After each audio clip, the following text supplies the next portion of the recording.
Jésus partit de là et se rendit dans sa patrie. Ses disciples le suivirent. Quand le sabbat fut venu, il se mit à enseigner dans la synagogue. Beaucoup de gens qui l'entendirent étaient étonnés et disaient « D'où lui viennent ces choses?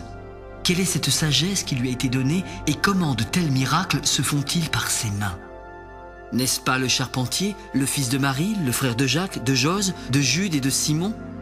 Et ses sœurs ne sont-elles pas ici parmi nous ?»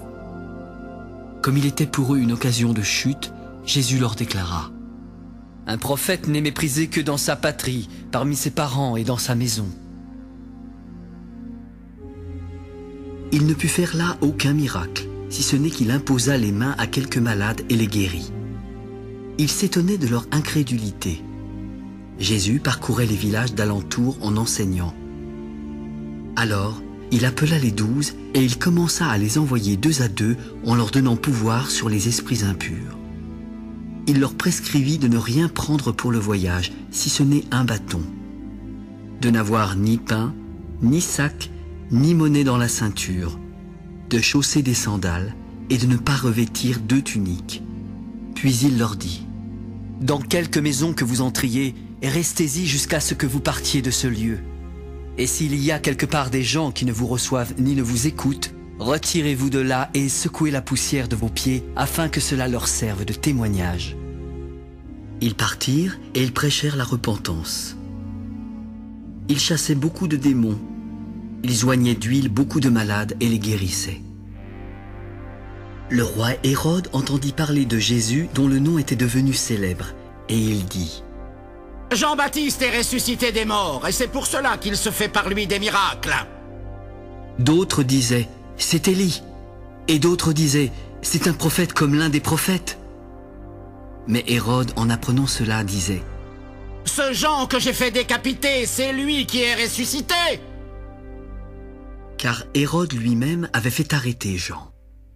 Il l'avait fait lier en prison à cause d'Hérodias, femme de Philippe, son frère, parce qu'il l'avait épousée. Car Jean lui disait « Il ne t'est pas permis d'avoir la femme de ton frère. » Hérodias était irrité contre Jean et voulait le faire mourir. Mais elle ne le pouvait car Hérode craignait Jean, le connaissant pour un homme juste et saint.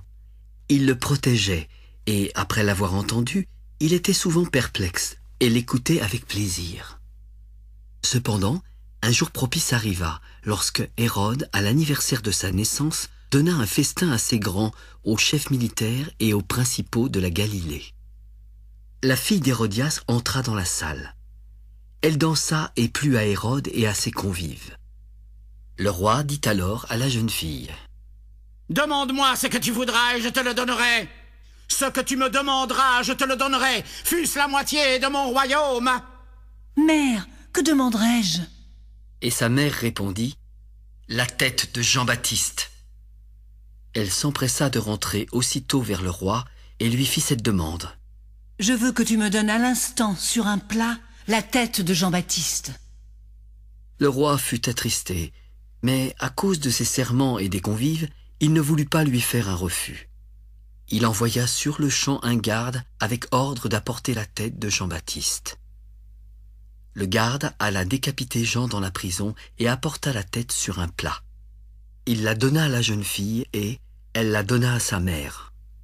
Les disciples de Jean, ayant appris cela, vinrent prendre son corps et le mirent dans un sépulcre. Les apôtres, s'étant rassemblés auprès de Jésus, lui racontèrent tout ce qu'ils avaient fait et tout ce qu'ils avaient enseigné.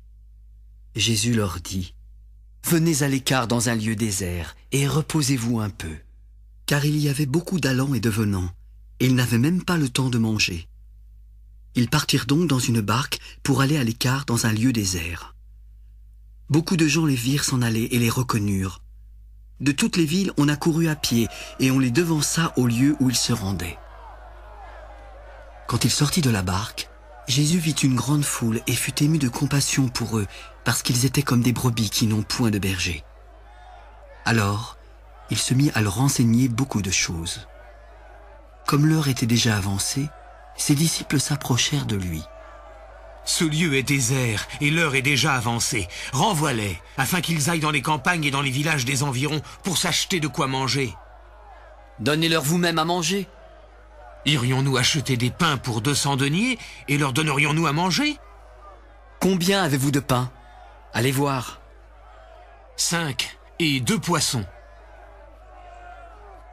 Alors, il leur commanda de les faire tous s'asseoir par groupes sur l'herbe verte. Et ils s'assirent par rangées de 100 et de 50. Il prit les 5 pains, les 2 poissons, et levant les yeux vers le ciel, il rendit grâce. Puis, il rompit les pains et les donna aux disciples afin qu'ils les distribuassent à la foule. Il partagea aussi les 2 poissons entre tous. Tous mangèrent et furent rassasiés, et l'on emporta 12 paniers pleins de morceaux de pain et de ce qui restait des poissons. Ceux qui avaient mangé les pains étaient 5000 hommes.